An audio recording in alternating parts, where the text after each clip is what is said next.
शुरू हो गया।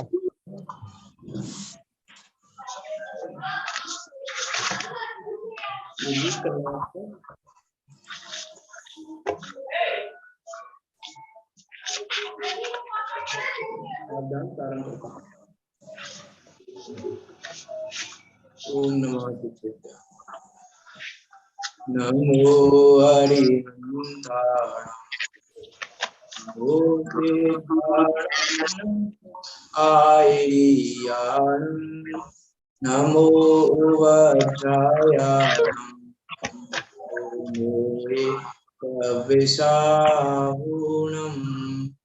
म्यूट कर लें आप जरा। मंगलम भगवान वीरो मंगलम गौतमो गणि मंगलम कुंद कुंदारियो जैन धर्मोस्तु मंगलम। सर्व मंगल मांगल्यम सर्व कल्याण कारकम प्रधानम सर्व धर्माणां जैनम जयतो शासनम जैनम जयतो शासनम। यस्य स्वयं स्वभावाप्ति अभावे कृतस्म कर्मणा तस्मै संज्ञानिरूपाय नमोस्तु परमात्मने।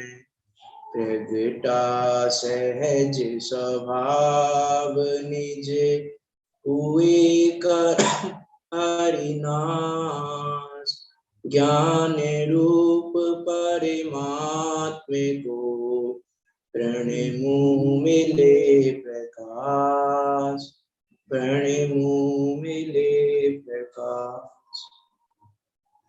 आचार्य पूज्यपाद स्वामी द्वारा विरचित यह अष्टोपदेश नामक ग्रंथ जो कि 51 गाथाओं में निबद्ध है और जिसका मूल प्रयोजन इष्ट का उपदेश देकर उसे गायक का उपदेश देना, उस मोक्ष के मार्ग का उपदेश देना है।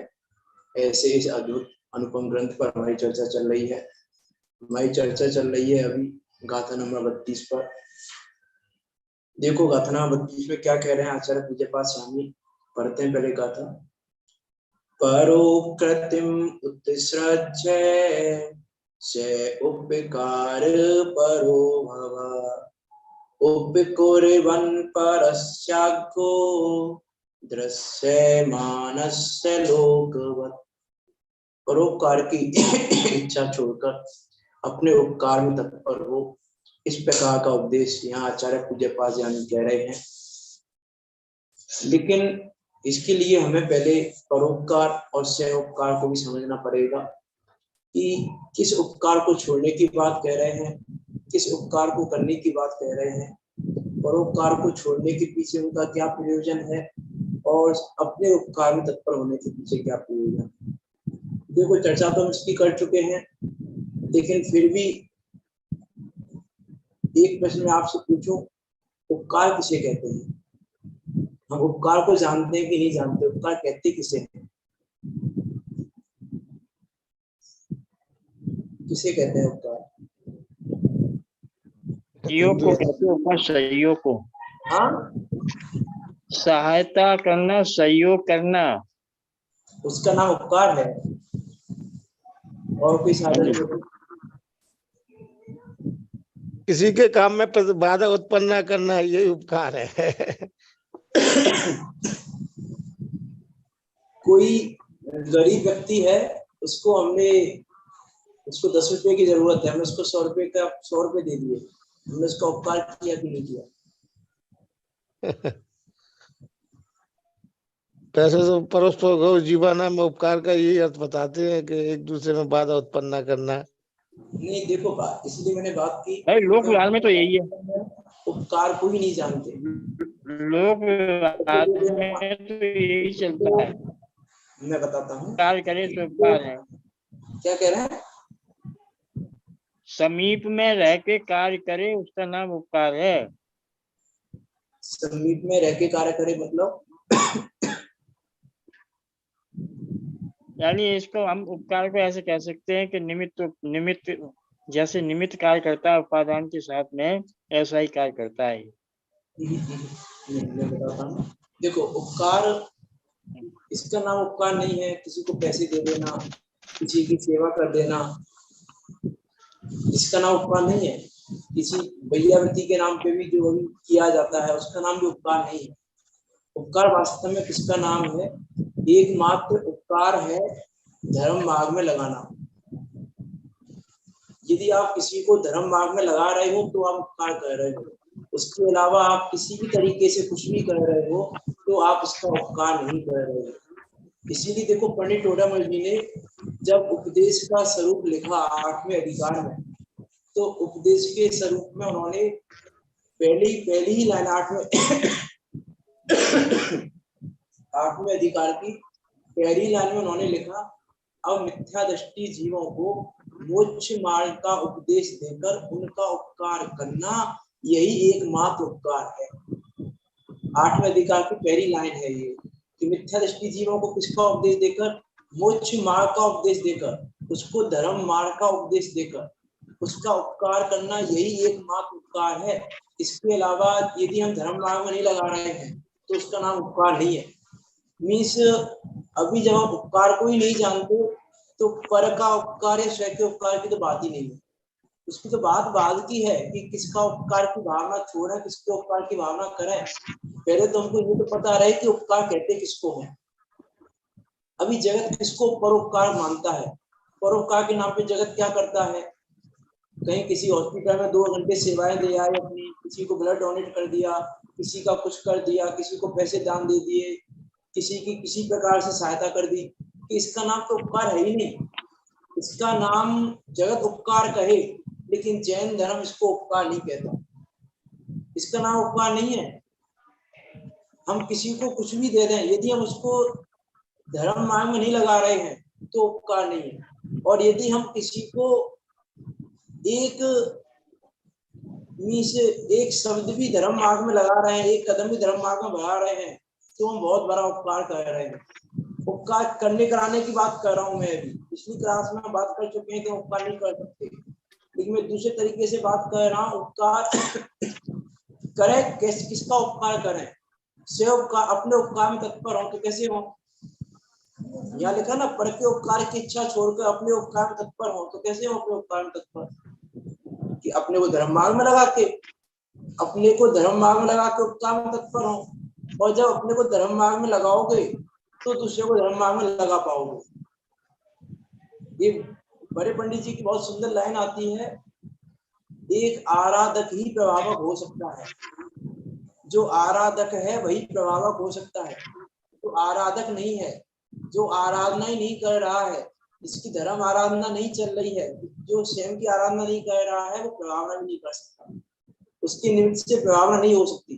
प्रभावना एक सच्चे आराधक के निमित्त से ही होती है, क्योंकि उसने अपने उपकार में तत्पर हुआ है तो पर के उपकार को कर पा रहा है। कैसा उपकार कैसा होना चाहिए? उपकार ऐसा होना चाहिए जैसा आचार्यों ने हमारे ऊपर किया है। इसका नाम है उपकार, कि उन्होंने हमको इन ग्रंथों को लिखकर हमको धर्म मार्ग में लगाने के लिए प्रेरित किया है।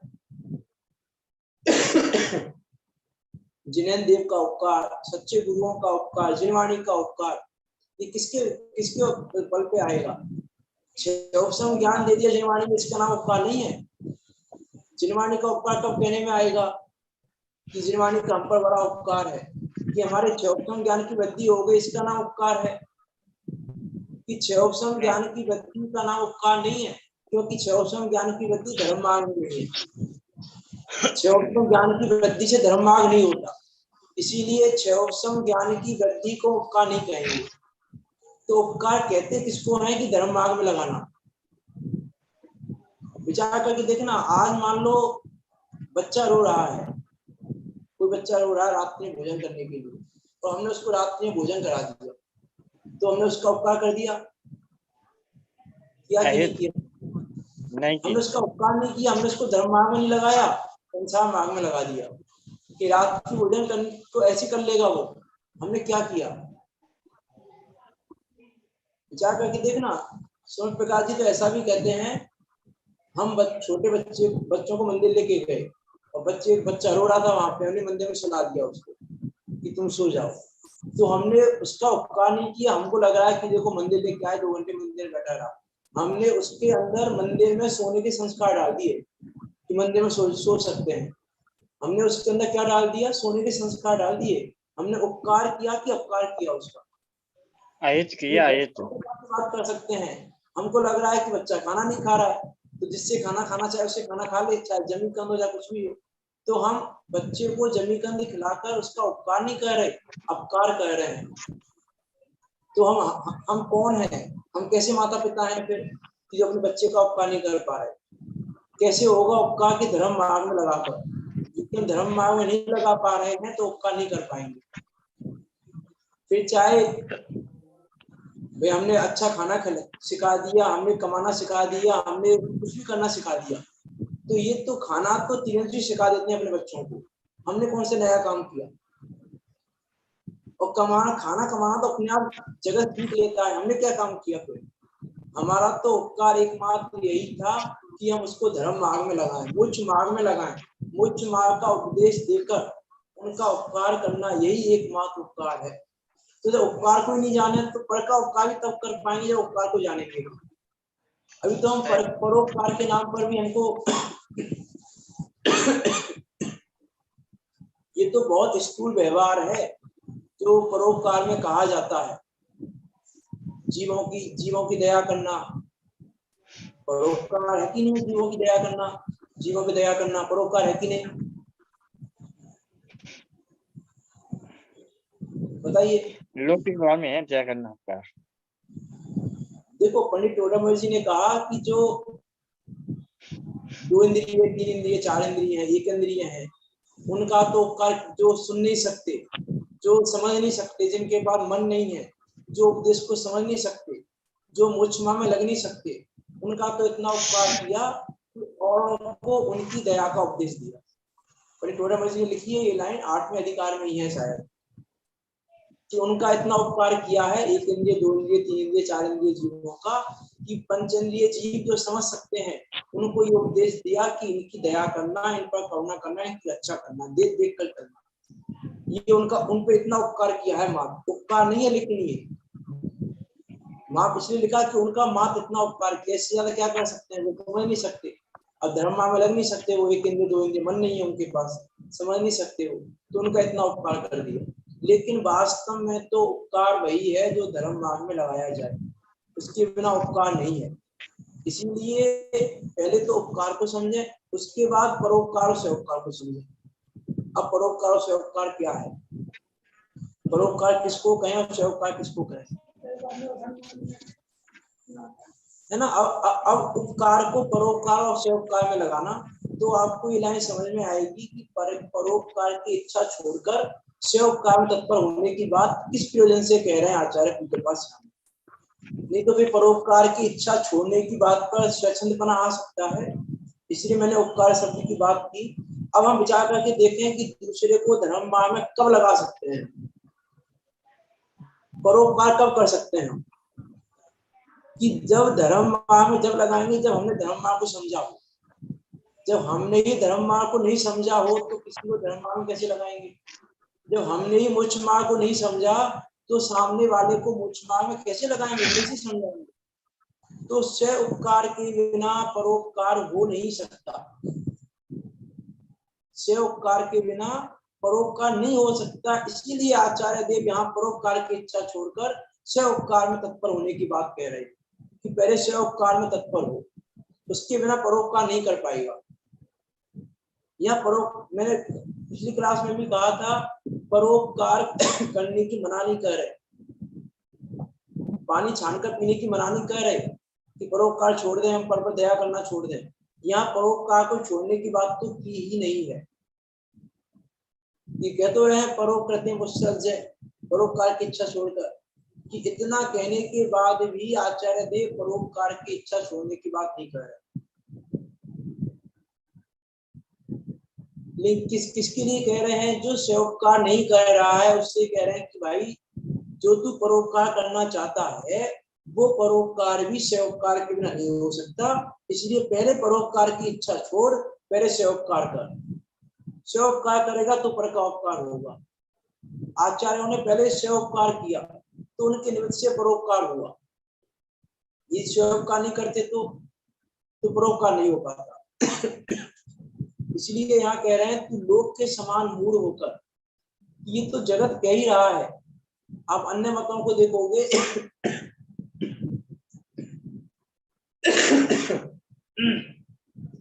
अन्य मतों के ग्रंथों का तो सार यही है कि परोपकार करो, बस, इससे ज्यादा नहीं है। अन्य मतों का सार यही है कि परोपकार करो, परोपकार ही परम धर्म है, इससे आगे तो बढ़ती ही नहीं है। तो हम भी लोक के समान मूढ़ होकर पर पदार्थों का ही उपकार करते रहे तो कैसे कार्य की सिद्धि होगी? फिर हमें और में अंतर क्या रहेगा? अब तू पर के उपकार की इच्छा छोड़कर अपने उपकार में तत्पर हो। इसकी टीका पढ़ ली थी हमने शायद पूरी, एक बार टीका पढ़ के भावार्थ पे चलते हैं। अविद्या के बस पर का अर्थात कर्म अथवा शरीर आदि किए जाते उपकार को विद्या के अभ्यास से त्याग करके तू प्रधान रूप से अपना अनुग्रह अर्थात उपकार करने में तत्पर हो। क्या करता हुआ? उपकार करता हुआ। किसका? वर का, अर्थात सर्वथा अपने से बाह्य भिन्न दृष्टि गोचर तथा इंद्रियों द्वारा अनुभव में आते हुए शरीर आदि का उपकार करता हुआ। क्योंकि तू कैसा है? तू अज्ञानी है, तत्वों का अज्ञाता है। किसकी तरह? लोगों की तरह। जैसे लोग जब तक पर को पर रूप नहीं जानता तब तक उसका उपकार करता है, परंतु उसको तत्व से जानने के पश्चात अर्थात स्वयं को स्वरूप और पर को पर रूप जानने के पश्चात उसका उपकार करना छोड़ देता है और अपना उपकार करने में तत्पर होता है। इसी तरह तू भी तत्पर हो, अर्थात तू आत्मज्ञानी बनकर आत्म उपकार करने में तत्पर हो। ऐसा यहाँ पर अर्थ है कि यहाँ पर का उपकार, उसका उपकार करना कब छोड़ेगा? स्वयं को स्वरूप, पर को पररूप जानकर और अपना उपकार करने में तत्पर होगा। एक तो उपकार को नहीं जानेंगे तब तक, और दूसरा स्वयं और पर को नहीं जानेंगे तब तक परोपकार को नहीं छोड़ पाएंगे, स्वयं उपकार को कर नहीं पाएंगे। देखो, उपकार के लिए यदि हम और एग्जाम्पल से समझे बात को, तो मान लो कोई अरबपति का बेटा है, जो कहानी आती है ना, अरबपति का बेटा है लेकिन जन्म के समय उसके पिता की डेथ हो गई, वो पूरी संपत्ति अपने एक व्यक्ति को देके चला गया कि वो जब भी बड़ा हो जाए, योग्य हो जाए, तब उसको दे देना। अब वो सामने वाला भीख मांग रहा है, उसको रुपए चाहिए, खाने की रोटी चाहिए, और हमने उसको पहचान लिया। क्या पहचान लिया? कि अरे ये तो अरबपति का बेटा है, जो कुछ समय बाद अभी इसकी संपदा वहां पर है, उसके पास में है। अब हमने उसको पहचान लिया और उसके बाद वो हमारे द्वार पे आया भीख मांगने, और उसने कहा कि 2 रोटी चाहिए खाने के लिए। हमने उसको खाना भी दे दिया, पीना भी दे दिया, पहनने को कपड़े भी दे दिए, रुपए भी दे दिए। उपकार किया कि नहीं किया हमने उस पर? उपकार कब होगा उस पर? धर्म की बात नहीं कर रहा हूँ मैं, यहाँ नॉर्मल बात कर रहा हूँ। उपकार कब होगा उस पर? जब हम उसको उसकी संपत्ति के पास पहुंचा देंगे, उसको बता देंगे भाई तू गरीब नहीं है, तू भिखारी नहीं है, तू तो इतनी संपदा का धनी है।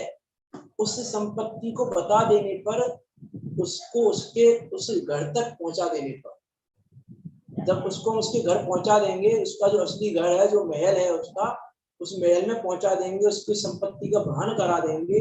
वो संपत्ति उसको कैसे मिलेगी, किसके पास से मिलेगी, कब मिलेगी, किस प्रकार से मिलेगी, ये सारी बातें बता देंगे। वो बताना उपकार है, चाहे हमने उसको रोटी भी ना दी हो।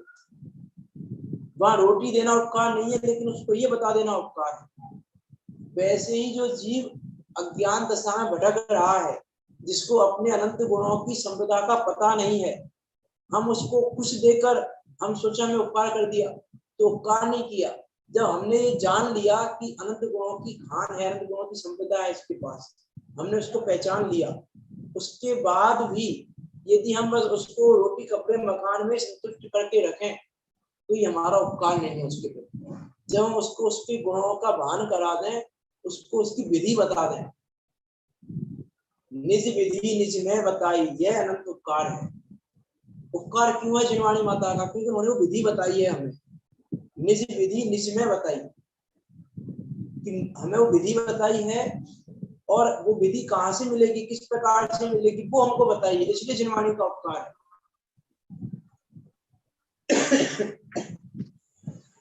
उसमें आती है ना वीतराग में लाइन, कुछ दिन पहले शायद बोली थी मैंने, पता नहीं बोली थी।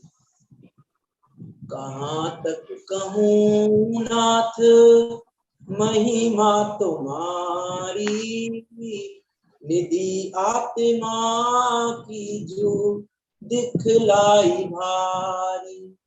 इसलिए महिमा है क्या, जिनेंद्र की महिमा इसलिए की हमने, मैंने बताई कुछ दिन पहले ये बात। इसीलिए महिमा है क्या, उनका उपकार इसीलिए है क्या कि उन्होंने हमें हमारी निधि बता दी।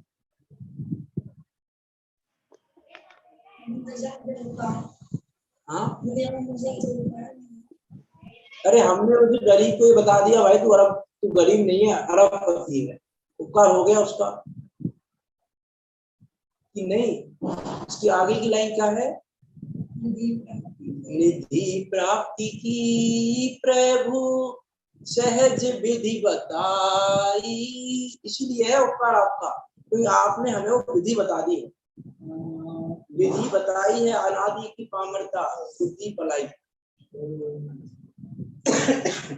इसीलिए आपने विधि बताई है ना हमको, वो विधि बताई है, इसलिए आपका उपकार है।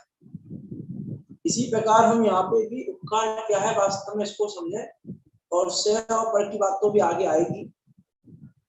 देखो भावार्थ में क्या कह रहे हैं यहाँ पर, अज्ञान के कारण अज्ञानी जीव जब तक कर्म तथा शरीर आदि को पर रूप नहीं जानता, तब तक वह उनका भला करने की, उन पर उपकार करने की वृत्ति करता है। परंतु जब उसको भेद विज्ञान के बल से स्व पर की भिन्नता भाषित होती है, अर्थात वह स्व को स्वरूप और पर को पर रूप जानता है, तब उसको पर के प्रति उपकार करने का भाव छूट जाता है और वह स्व सन्मुख होकर अपने आप आत्मा का उपकार करने में उद्यमशील होता है। क्योंकि ये तो नेचर है स्वार्थी होना, हम जगत में भी स्वार्थी हैं। हमको जो अपना लगता है उसका उपकार करते हैं, जो हमको पल लगता है उसका उपकार नहीं करते। हम अपने पड़ोसी का उपकार करने नहीं जाते, हम अपने घर का उपकार करते हैं, पड़ोसी का उपकार नहीं करते। तो उसी प्रकार जब हम उसको पर को पर रूप जानेंगे तो पर के उपकार करने की भावना अपने आप नहीं रहेगी। अभी हमको पर नहीं लग रहा है ना, वो अपना लग रहा है, तो जो हमको अपना लग रहा है, हम तो स्वार्थी हैं, तो अपना उपकार करने का तो हमारा नेचर ही है। ये जीव का ये नेचर है, जीव का अपना उपकार करना, अपने उपकार की भावना भावना, ये जीव का नेचर है। लेकिन परेशानी ये है कि जीव अपना है कौन वो नहीं जानता। अभी उसने पर को अपना माना हुआ है, इसीलिए पर का उपकार करने में लगा हुआ है। उसको लग रहा है कि पर का उपकार करने से उपकार हो जाएगा। पर को उसने अपना माना हुआ है ना, उसको लग रहा है मैं ये उपकार करूंगा तो मेरा उपकार है, मैं शरीर का उपकार करूंगा तो किसका उपकार है, मेरा उपकार है। इसलिए जब तक वो स्व को स्वरूप और पर को पर रूप नहीं जानता, तब तक पर के प्रति उपकार करने का भाव छूट नहीं सकता। और जब स्व को स्वरूप पर को पर रूप जानेगा, तब उसको पर के प्रति उपकार करने का भाव छूट जाता है और वह स्व सन्मुख होकर अपने आत्मा का उपकार करने में उद्यमशील होता है। श्री पूज्यपाद आचार्य ने समाधि तंत्र श्लोक 61 में कहा है, ना जानन्ति शरीराणिं सुख दुख अन्न बुद्धये निग्रह अनुग्रह गृहं तथा पैत्रे वै कुर्वते। क्या कह रहे हैं यहाँ पर, यह शरीर जड़ है, वह सुख दुख कुछ नहीं जानता, तथापि मूढ़ दृष्टि वही आत्मा उनमें शरीर आदि में निग्रह और अनुग्रह बुद्धि उपकार बुद्धि करता है। अपकार और उपकार बुद्धि करता है। निग्रह अर्थात अपकार और अनुग्रह अर्थात उपकार। देखो उसमें भी अनुग्रह दान के लिए भी परिभाषा आती है ना, उसमें तत्वा सूत्र की परिभाषा अनुग्रह शब्द आता है उसमें दान की परिभाषा में, कि उपकार के लिए धन आदि देना, तब वो दान कहलाता है। उपकार के लिए दे रहे हो तो वो दान कहलाएगा। अनुग्रह आस्ति दानम करके कुछ है सूत्र है तत्वार सूत्र का।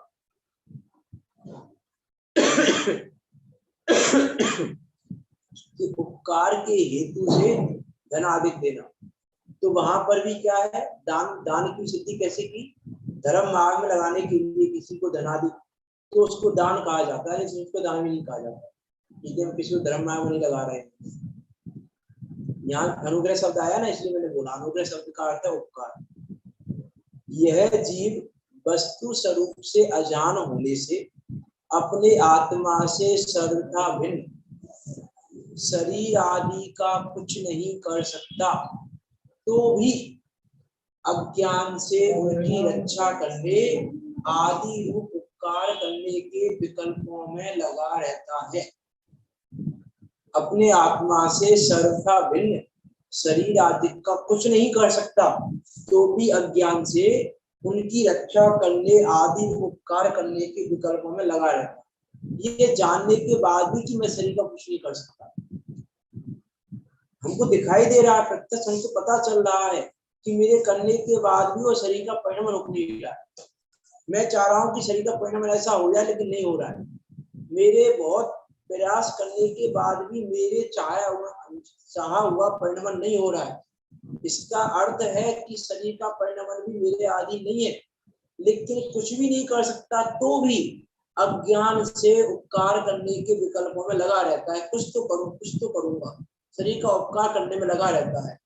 इसलिए आचार्य का उसको उपदेश है कि अविद्या का त्याग करके तत्व ज्ञानी बन और पर उपकार करने का विकल्प छोड़कर शुद्धात्मा बनने रूप आत्म उपकार कर। कि पर उपकार करने का विकल्प छोड़कर शुद्धात्मा बनने रूप आत्म उपकार कर। तो यहाँ एक हो सकता है कि आप कह रहे परोपकार नहीं जानता, परोपकार की भावना नहीं छोड़ सकता, ज्ञात कैसे हो, उन दोनों का भेद कैसे पता चले, स्वयं क्या है पर क्या है, किस प्रकार से पता चले।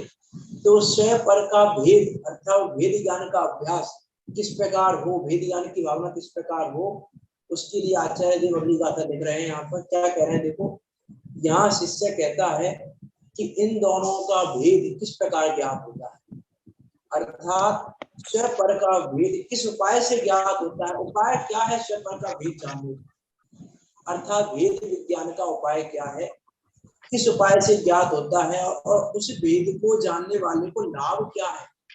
दो प्रश्न है यहाँ पर, दो प्रश्नों के उत्तर आचार्य पूज्य पाद स्वामी अगली गाथा में देंगे।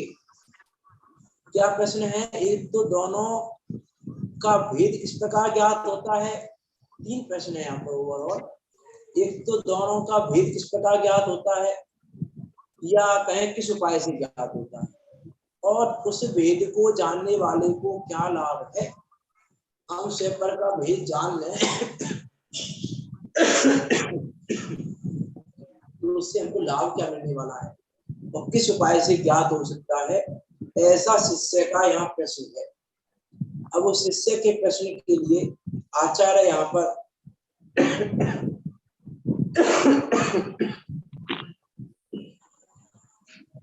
अभी गाथा कह रहे हैं 33 नंबर पेज नंबर 84 पर है। गुरु उपदेदा अभ्यास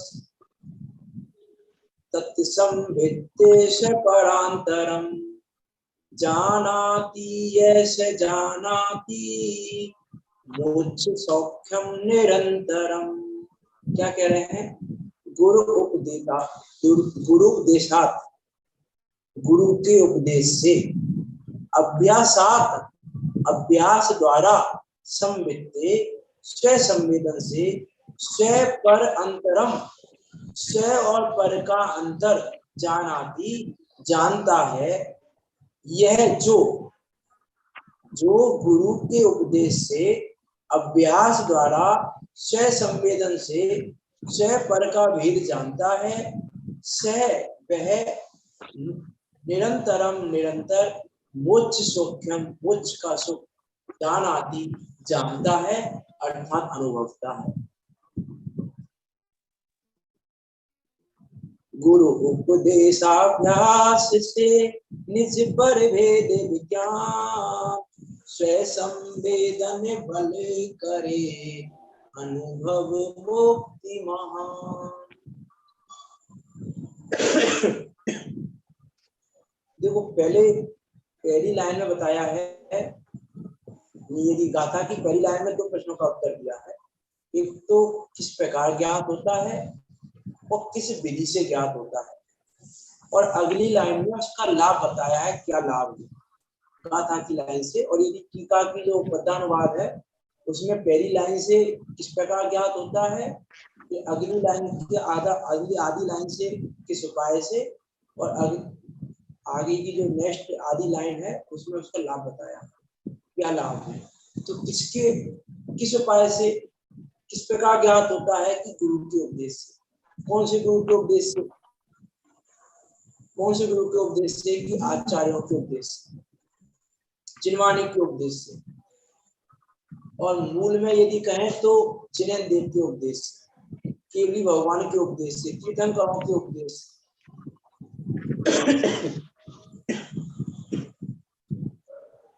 इसी ग्रंथ, ये जो आप ये इष्टोपदेश ग्रंथ है, इसके मूलकर्ता कौन है?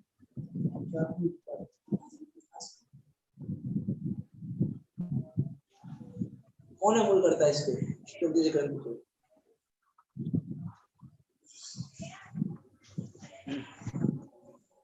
आचार्य पूज्यपाद स्वामी नहीं है मूलकर्ता? सर्वज्ञदेव।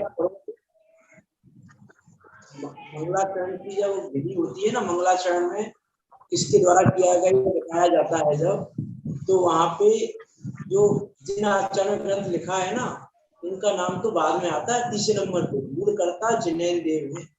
किसी भी ग्रंथ के मूलकर्ता का नाम जब आता है, ये तो उनको बोलते हैं आचार्य पूज्यपाद स्वामी को अपरकर्ता, या अपरकर्ता का भी कुछ बोलेंगे, तीसरे नंबर पर नाम आता है। नहीं करते हैं, कर्ता शब्द के लिए बोल रहे हैं, मूलकर्ता अपरकर्ता। तो मूलकर्ता तो तीर्थंकर भगवान है इष्टोपदेश ग्रंथ के, तो मूलकर्ता तो वो है। तो गुरु के उपदेश में जिनेन्द्र देव, गणधर और आचार्य, इस प्रकार उन सबके उपदेश से अभ्यास द्वारा, उपदेश से और अभ्यास द्वारा स्वपर का भेद ज्ञात होता है। और किस उपाय से स्वपर का भेद कैसे जानने में आएगा, किस उपाय से आएगा, किस प्रकार ज्ञात होता है, इसका क्या उत्तर है? किस प्रकार ज्ञात होता है? गुरु के उपदेश से, अभ्यास द्वारा। किस उपाय से? विधि क्या है, उपाय क्या है, विधि क्या है उसकी? कि स्वयं संवेदन। यदि स्वयं संवेदन नहीं होगा तो स्वपर का भेद जानने में नहीं आएगा। स्वयं संवेदन से होगा। इसलिए आचार्य कुंकुम देव ने कहा अपने अनुभव से प्रमाण करना, मेरे कहने से मत मानना, अपने अनुभव से प्रमाण करना, क्योंकि स्वयं संवेदन हो रहा है। तो उपाय तो स्वयं संवेदन है, स्वपर को जानने का। और किस प्रकार ज्ञात होगा? गुरु के उपदेश से, अभ्यास के द्वारा। गुरु के उपदेश को मानोगे और अभ्यास करोगे तो स्वपर का भेद जानने में आएगा। और किस विधि से आएगा? स्वयं संवेदन के द्वारा। जब तक स्वयं संवेदन नहीं करोगे तब तक स्वपर का भेद जानने में नहीं आएगा। और लाभ क्या है उसका? निरंतर मोक्ष का सुख अनुभवता है। पंचम काल में भी मोक्ष का सुख अनुभवता है स्वपर का भेद जानने वाला। अतीन्द्रिय सुख का आनंद लेता है चतुर्गुणिस्तावर्ती जीव भी। विचार करके देखें हम, जैन धर्म कितना अलौकिक है।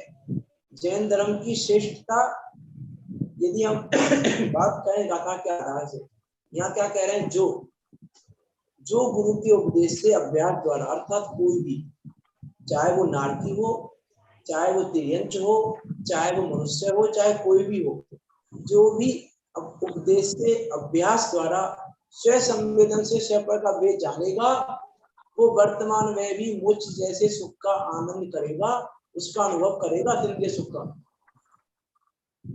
जगत तो विचार करके देखें हम, एक जगत में कोई भी कार्य करने के लिए, आज चुनाव लड़ना किसी को, कितनी एज चाहिए चुनाव लड़ने के लिए? 21 साल के ऊपर होनी चाहिए चुनाव लड़ने के लिए। इंजीनियर बनने के लिए कितनी एज चाहिए? लगभग 15-20 साल की एज चाहिए। उसके ऊपर इंजीनियर बनेगा, डॉक्टर बनने के लिए, प्रधानमंत्री बनने के लिए। लेकिन ये जैन धर्म है जो कह रहा है कि 8 वर्ष में, ये पद तो छोड़ो, ये पद तो कुछ भी नहीं है, 8 वर्ष का बच्चा भगवान ही बन सकता है। पूरा जगत 8 वर्ष के बच्चे को क्या मानता है? कुछ ये क्या जानता है, इसको क्या पता, इसको ये क्या है 8 वर्ष के बच्चे के बारे में।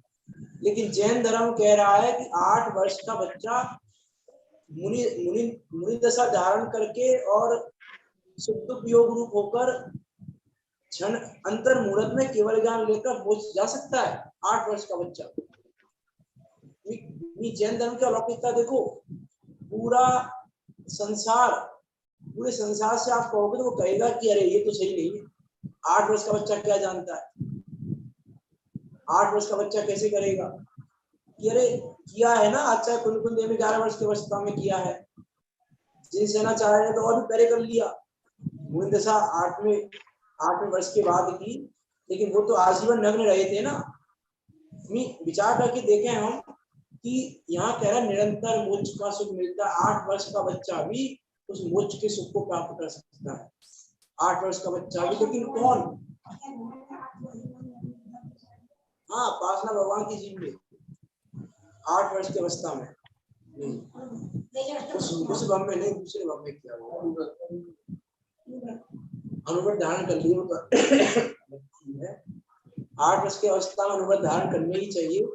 हमको भी देखो ऐसे संस्कार डालने चाहिए बच्चों में, चाहे वो अनुव्रत नहीं धारण कर सकता, लेकिन 8 वर्ष का होने पर हमको इस प्रकार के संस्कार डालने चाहिए। उसको अभी यही नहीं पता है 8 वर्ष के बच्चे को कि 8 वर्ष की अवस्था में वो क्या कर सकता है, 8 वर्ष की अवस्था का क्या औचित्य है जैन धर्म के अनुसार उसके जीवन में। उस 8 वर्ष की अवस्था का किसी 8 वर्ष के बच्चे से हम पूछें तो वो नहीं बता पाएगा, क्योंकि हमने संस्कार नहीं डाले उसके अंदर। उसको नहीं पता 8 वर्ष की अवस्था में वो क्या कर सकता है, उसने क्या योग्यता हासिल की है जब वो 8 वर्ष का हुआ है।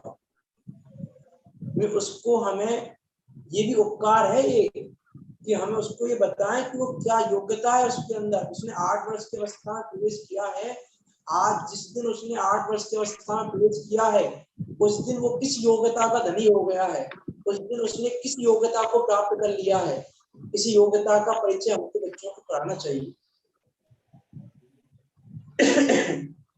विचार करना, यहाँ तो बात अलग चल रही है। यहाँ तो क्या कह रहे हैं कि जो गुरु के उपदेश से अभ्यास द्वारा स्व संवेदन से स्व पर का भेद जानता है, वह निरंतर मोक्ष के सुख का अनुभव, मोक्ष का सुख अनुभवता है। इसीलिए स्व पर का भेद जानो। स्व पर का भेद जाने बिना परोपकार की भावना नहीं छूटेगी और स्व-उपकार की भावना नहीं आएगी, और स्व पर को जाने बिना सुख को भी प्राप्त नहीं कर पाओगे। निज को निज पर को पर जान, फिर दुख का नहीं लेश निदान। जब निज को निज और पर को पर जानेगा तो दुख का लेश मात्र निदान नहीं रहेगा, और जब तक निज को पर और पर को निज मान, फिर सुख का नहीं लेश निदान। यदि निज को पर और पर को निज मानता रहेगा तो दुख का लेश भी नहीं मिलने वाला, और स्व को स्व, निज को निज और पर को पर जान लेने पर दुख को लेश मात्र भी नहीं रहने वाला। इस प्रकार यहाँ सुख की बात कर रहे हैं, वो लाभ दिखा रहे हैं। क्या कहना चाह रहा है आचार्य पूज्य पाद स्वामी तुलसी नंबर की गाथा में, की चर्चा हम कल करेंगे, अभी तो समय हो गया है। विचार करना कि परोपकार और स्व-उपकार के लिए आचार्य देव क्या कहना चाह रहे हैं, इसलिए परोपकार को छोड़ने की बात की है और कुछ लिए स्व-उपकार में तत्पर होने की बात की है। उसका विचार करते हुए हम भी स्व-उपकार में तत्पर हों और अपने को धर्म मार्ग में लगाते हुए, मोक्ष मार्ग में आगे बढ़ाते हुए, जन्म दर्शन ज्ञान चारित्र की पूर्णता करके निकट काल में सिद्धों के बीच जाकर विराजमान था। इसी मंगल भावना के साथ अभी की बात को यहाँ विराम देते हैं। कोई शंका हो आपकी तो पूछ सकते हैं।